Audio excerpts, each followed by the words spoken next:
नमस्कार, बहुत बहुत स्वागत करते हैं आप सभी का आज की नई वीडियो में। तो आज का नया टॉपिक हम लेकर आए हैं राजाधिराज राजयोग के बारे में।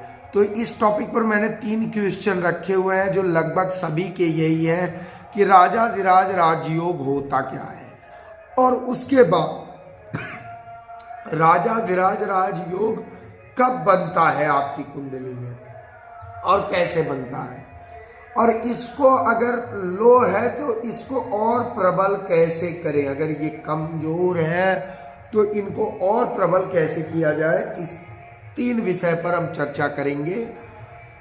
तो पहले बात करते हैं राजाधिराज राजयोग क्या होता है, तो उसके बारे में हम पूरी बात करेंगे। उससे पहले चैनल पर पहली बार विजिट किया है तो सब्सक्राइब कर लीजिएगा।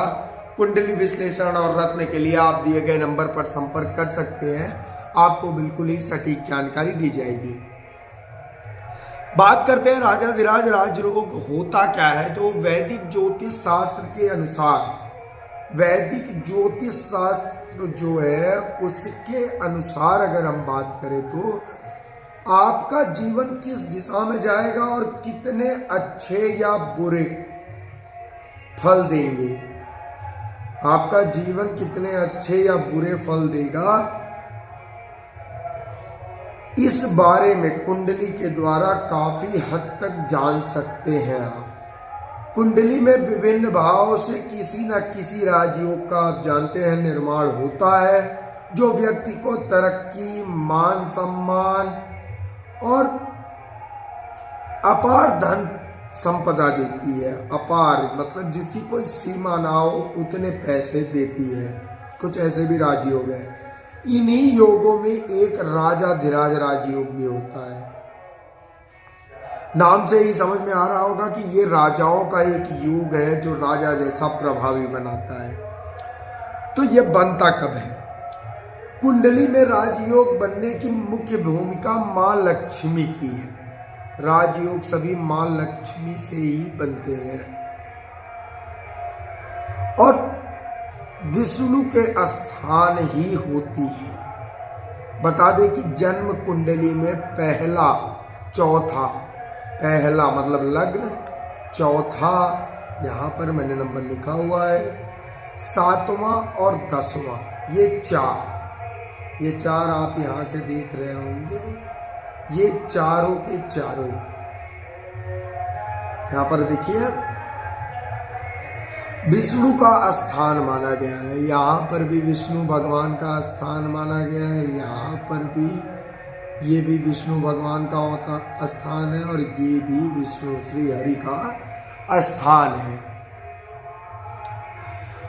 जिसे त्रिकोण भाव के नाम से जाना जाता है। ये यहां से भी आप देखेंगे तो त्रिकोण ही बन रहा है, ये और ये यहाँ पर और यहाँ पर, ये आप देखेंगे तो एक त्रिकोण बन रहा है। इधर भी त्रिकोण, इधर भी त्रिकोण, इधर भी त्रिकोण, इधर भी त्रिकोण। जिस तरह से मां लक्ष्मी के बिना विष्णु अधूरे हैं, उसी तरह से केंद्र के बिना त्रिकोण अधूरा है। ऐसे में ये राजयोग तभी आपको फल देगा जब ग्रहों की दशा या अंतर दशा आती है।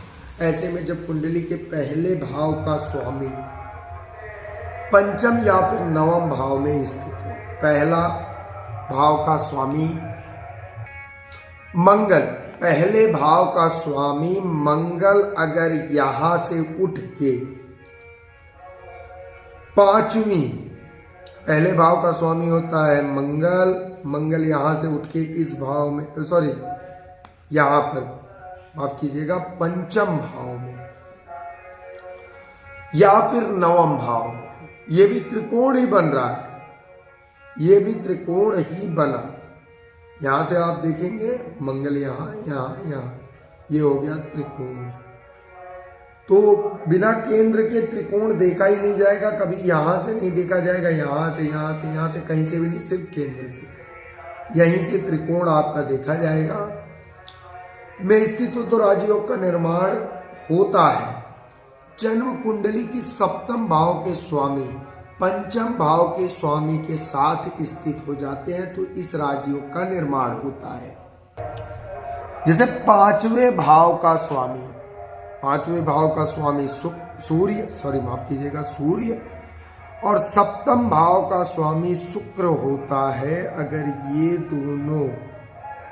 ये दोनों एक साथ स्थित हो जाती है तो सूर्य, चाहे शुक्र यहाँ पर आ जाए, अगर शुक्र यहाँ पर आ रहे हैं और सूर्य यहाँ पर, तो भी हो रहा है, सूर्य शुक्र साथ में, सूर्य शुक्र साथ में, चाहे जिस ग्रह में हो जाए कोई दिक्कत नहीं। 5वें और 7वें में जन्म कुंडली में चतुर्दश, पंचमेश या फिर नवमेश का आपस में परस्पर दृष्टि संबंध स्थापित होता है तो इस राजयोग का निर्माण होता है।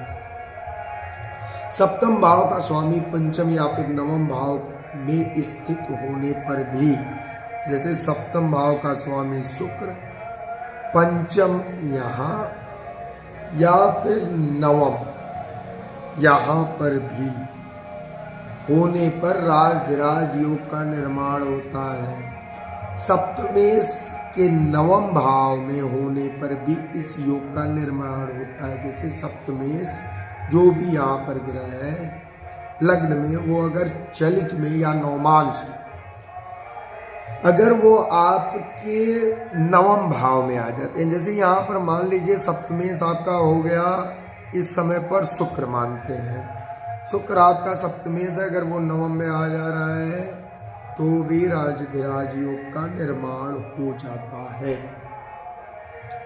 परिवर्तन होने पर, सॉरी माफ कीजिएगा, शुक्र यहाँ पर आ जाए और यहाँ का मंगल यहाँ चला है, नवम का मंगल हो और सप्तम का शुक्र हो, अदली बदली कर ले, या कोई भी ग्रह सप्तम का नवम में चला जाए, नवम का सप्तम में, नवमांश में, तो राजधिराज राजयोग बन जाता है। और इसको मजबूत करने का उपाय एक ही है कि आप पहले कुंडली विश्लेषण करवाएं। अगर आपका ग्रह कमजोर पड़ रहा होगा तो कुंडली विश्लेषण से वो पता चल जाएगा, एक छोटी सी फीस देने के बाद। उसके बाद वही ग्रह उठाने के लिए आपको कुछ रेमेडी उपाय या कोई रत्न वगैरह सजेस्ट कर दिया जाएगा, जिससे आपको पूरा लाभ राजधिराज राजयोग का मिलेगा। धन्यवाद, मिलते हैं अगले वीडियो में। ओम हरि विष्णु नारायण प्रत्यय नमः।